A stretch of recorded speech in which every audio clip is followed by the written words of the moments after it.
Good evening everyone, welcome to the class. आज करते हैं हेड ऑफ हनी बी।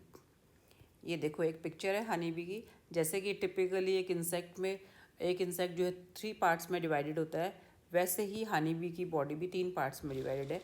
ये जो एंटीरियर मोस्ट पोर्शन है उसको कहते हैं हेड, जो मिडल पोर्शन है उसको कहते हैं thorax, and the posterior most and largest portion is abdomen.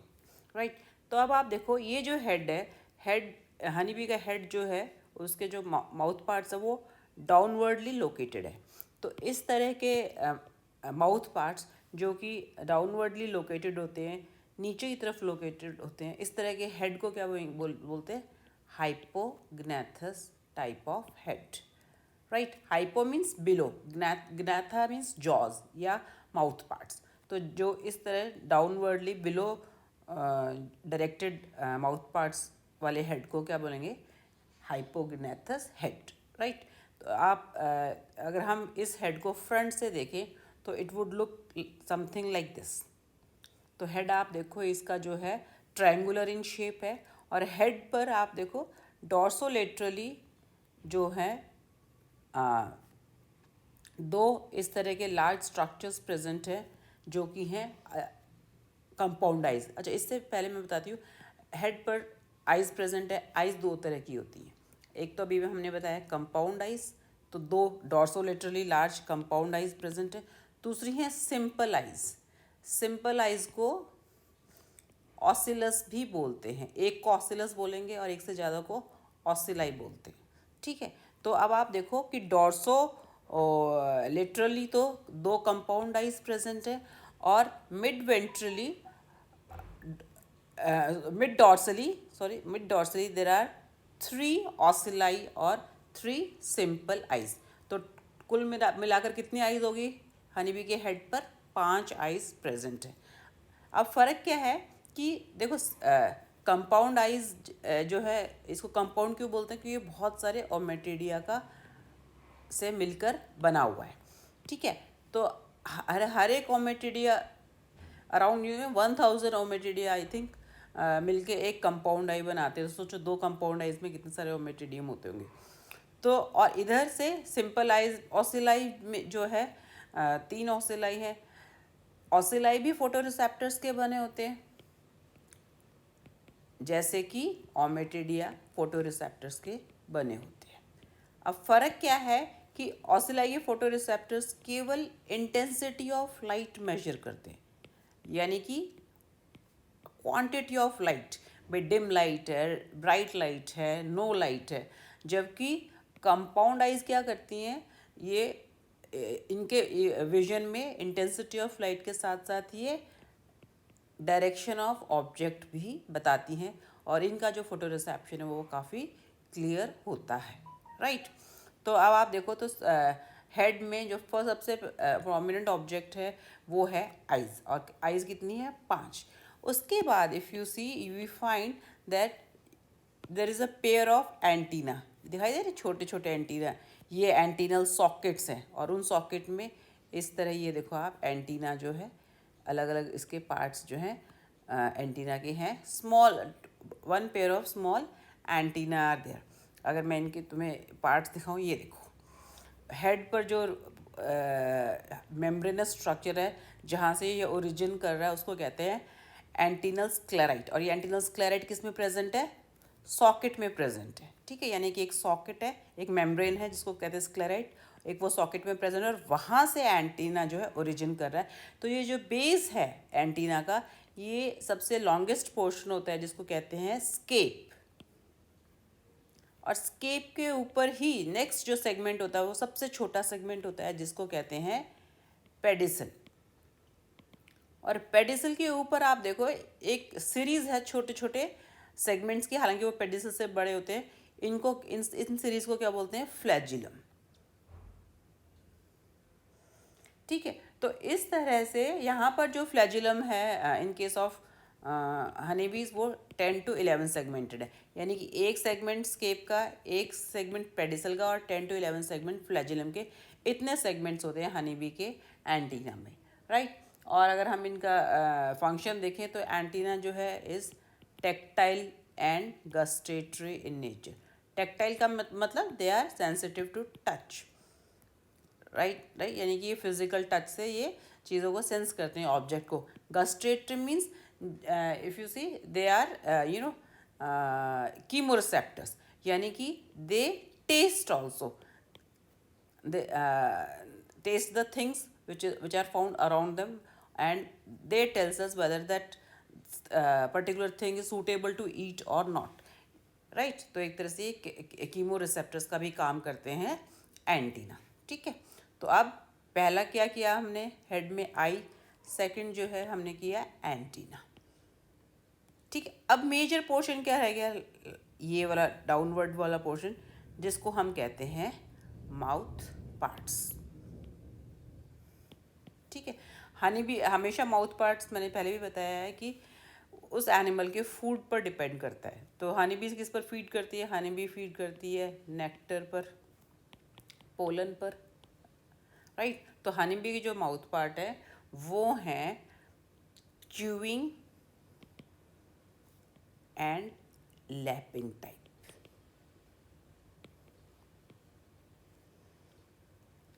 Right.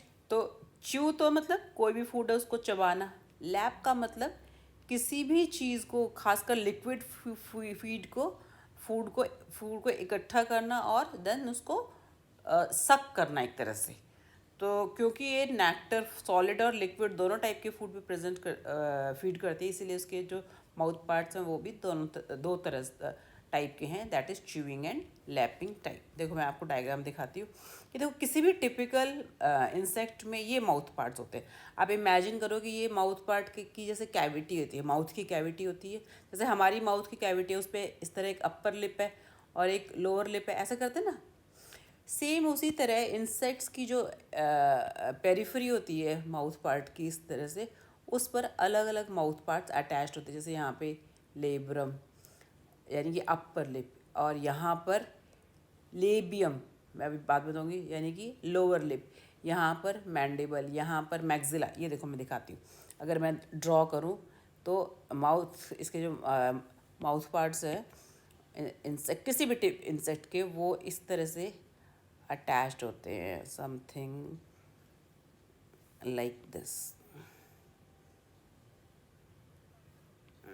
ये देखो, यानी कि माउथ की जो सबसे ऊपर वाला पोर्शन है अपर लिप, उसको क्या बोलते हैं, लेब्रम। लेबियम यानी कि लोअर लिप, इस एंड से वो अटैच्ड होता है माउथ के साथ या हेड के साथ, यू कैन सी। लिटरली जो है ये मैंडिबल्स हैं जो कि कटिंग का काम करते हैं किसी भी फूड मटेरियल का। मैंडिबल से नीचे जो है मैक्सिला, एक पेयर ऑफ मैक्सिला है, मैंडिबल भी पेयर्ड है और मैक्सिला भी पेयर्ड है। लेबियम भी कहते हैं पेयर्ड था, ये बाद में जो है ये इकट्ठे होकर इन्होंने एक लेबियम बनाया, इसलिए देख लो एकदम मिरर इमेज एक लेबियम की बीच से अगर हम इसको कट करें तो। और बीच में होता है टंग यानी कि हाइपोफेरिंक्स। तो ये तो है टिपिकल माउथ पार्ट्स। अब यही माउथ पार्ट्स जो है हर इंसेक्ट में जाके अलग अलग उनके फूड हैबिट पे डिपेंड करते हुए मॉडिफाई हो जाते हैं, यानी कि लेब्रम भी डिपेंड करता है वो फूड, किस फूड पे आइटम पे वो इंसेक्ट फीड कर रहा है, और ये माउथ पार्ट उस हिसाब से मॉडिफाई होते हैं। अब आप देखो ये है हनी बी के माउथ पार्ट। हनी बी के मैंने बताया अभी क्या, chewing and lapping type of mouth parts. तो ये देखो ये क्या है, लेब्रम, मैं तुम्हें एकदम उसके लिए दिखाऊंगी। तो यहाँ पर आप लेब्रम है और ये एक मिनट जस्ट दिखाते हैं। और इंसेक्ट्स में जो लेब्रम है वो कैसा है, ये देखो, कैन यू सी, ये सिमिलैरिटी है। ये अपर लिप है हनी बी का। उसके बाद इफ़ यू सी ये जो है मैंडिबल है, और यहाँ पर मैंडिबल कैसा है, यहाँ पर भी मैंडिबल आप देखो इस तरह से मॉडिफाइड है, इस मैंडिबल से मॉडिफाइड है। ये हनी बी के माउथ पार्ट्स हैं और ये टिपिकल इंसेक्ट्स के माउथ पार्ट्स हैं, ठीक है। मैंडिबल है, हालांकि आप देखो इसमें मैंडिबल्स में कोई यहाँ पे टीथ लाइक स्ट्रक्चर नहीं है, ठीक है ना। बट मैं यहाँ पे मैंडिबल का काम क्या होता है, ये मैंडिबल की हेल्प से वैक्स को मैनिपुलेट करते हैं या पॉलन को जो है च्यू करते हैं, इसीलिए वो इस तरह कटिंग का काम नहीं कर रहे, केवल च्यूइंग का काम कर रहे हैं, इसी तरह, इसलिए वो इस तरह से वो मतलब ब्लंटली लोकेटेड है। अगर मैं तुम्हें एक पिक्चर और दिखाती हूँ, if I see, no it's not available. तो ये तो अब आप जो नेक्स्ट पार्ट, अब लेब्रम हो गया, मैंडिबल हो गया, अब नेक्स्ट आता है मैग्जिला। ठीक है, अब मैग्जिला में आप देखो, ये एक बार मैं वो कर देती हूँ। मैग्जिला आप देखो, ये है कार्डो पार्ट, और यहाँ पर कार्डो पार्ट ये है, ये कार्डो पार्ट है। फिर है स्टाइप्स, ये स्टाइप्स पार्ट, तो देखो ये रहा कार्डो का, ये स्टाइप्स पार्ट है। ठीक है, फिर स्टाइप्स के बाद आता है मैग्जिलरी पैल्प। यहाँ पे आप देखो मैग्जिलरी पैल्प कितने रिड्यूस्ड है, ये दिखाई दे रहे, 1 2 3 सेगमेंट्स कितने रिड्यूस्ड है। यहाँ पर आप देखो मैग्जिलरी पैल्प इस तरह से 5 सेगमेंटेड है, यानी कि पैल्प एकदम रिड्यूस्ड है। राइट, अब ये पोर्शन आता है, ये अंदर वाला इसको बोलते हैं लेसिनिया, इसको बोलते हैं गेलिया। ये गेलिया पार्ट है, और ये हुक पोर्शन को बोलते हैं लेसिनिया। ठीक है, अब आप देखो लेसिनिया एकदम रिड्यूस्ड है, ये पोर्शन लेसिनिया है, लेसिनिया भी रिड्यूस्ड है, बट गेलिया पार्ट जो है हाईली डिफ्रेंशिएटेड है। ये दिखाई दे रहा है आपको, गेलिया जो पार्ट है इस तरह से हाईली इलोंगेटेड है, और इस पर इस तरह के सॉफ्ट हेयर लाइक स्ट्रक्चर भी है। यहाँ पे आप देखो ये ब्रॉड है और फिर ये नैरो होता जा रहा है, यानी कि मैक्सिमम डिफ्रेंशिएशन किसका हुआ है मैग्जिला में, गेलिया का हुआ है। बाकी लेसिनिया, कार्डो, स्टाइप्स और ये मैग्जिलरी पैल्प जो है ये रिड्यूस्ड। ठीक है, now we come to lower lip यानी कि लेबियम। लेबियम में आप देखो कि ये पोर्शन तो है सबमेंटम, ये पोर्शन है, ये पोर्शन है मेंटम, ये हम लेबियम की बात कर रहे हैं। ठीक है ना, तो उसके बाद ये इतना बड़ा पोर्शन जो है ये है प्रीमेंटम। यहाँ पर प्रीमेंटम कहाँ था, यहाँ पर जो है प्रीमेंटम समवेयर यहाँ लोकेटेड था ये पोर्शन। ठीक है, तो अब आप देखो कि अब नाउ दिस इज प्रीमेंटम। अब प्रीमेंटम के साथ जो है क्या अटैच्ड है, दो पार्ट्स अटैच्ड है प्रीमेंटम के साथ। एक तो ये पोर्शन अटैच्ड है, ये जो पोर्शन इफ़ यू सी, ये पोर्शन है लेबियल पैल्प, ये आपको दिखाई दे रहा है लेबियल पैल्प का पोर्शन। तो यहाँ पर आप देखो लेबियल पैल्प जो है किस तरह से मॉडिफाइड है, और इस पर भी देखो 3 सेगमेंट है, 1 2 3, और इस पर भी इस तरह के सॉफ्ट है ना दोनों तरफ। करेक्ट, अब जो आते हैं ग्लॉसा एंड पैराग्लॉसा। ठीक है, जो तो ये जो अंदर वाला पोर्शन इसको बोलते हैं ग्लॉसा, और ये बाहर वाला पोर्शन इसको बोलते हैं पैराग्लॉसा। तो यहाँ पर आप देखो पैराग्लॉसा ये रहा, जो इतना वेल डेवलप नहीं है। ज़्यादा डिफ्रेंशिएटेड पोर्शन कौन सा है, ग्लॉसा। तो दोनों तरफ के जो ग्लॉसा मिलके, ये देखो बीच में से डिफ्रेंशिएशन है, ये देखो इस तरह से ग्लॉसा है, और ये हेयरी स्ट्रक्चर बनाता है। ग्लॉसा जो है आगे इस तरह से एक्सपैंड होके स्पून लाइक स्ट्रक्चर बनाता है, जिसको कहते हैं लेबलम। ठीक है, और अगर हम इसका वो स्ट्रक्चर देखें ना, सेक्शन लें, तो हम इसके वेंट्रल साइड जो है ग्रूव भी है ग्लॉसा के जस्ट नीचे की तरफ। राइट, तो ये क्या करते हैं, लेबलम से हनी को कलेक्ट करेगा, नेक्टर को कलेक्ट करेगा, या वाटर को कलेक्ट करेगा, और गेलिया और लेबियल पैल्प क्या करेंगे, इसके ऊपर फोल्ड हो जाएंगे, और फोल्ड होके क्या बनाएंगे, एक ट्यूब लाइक स्ट्रक्चर बनाएंगे, और वो ट्यूब लाइक से उस लिक्विड मटेरियल को सक करते हैं कहाँ पर, माउथ कैविटी में। ठीक है, तो ये जो है इस तरह से हनी बी के डिफरेंट माउथ पार्ट्स हैं, जो कि च्यूइंग एंड लैपिंग टाइप है। अगर आपको माउथ पे क्वेश्चन माउथ कह रही हेड पे क्वेश्चन आ जाता है, तो हेड में आप एक तो आइज़ के बारे में लिखोगे, दूसरा एंटीना के बारे में लिखोगे, और तीसरा आप माउथ पार्ट्स के बारे में लिखोगे। ठीक है, आई होप ये आपको क्लियर हो गया होगा।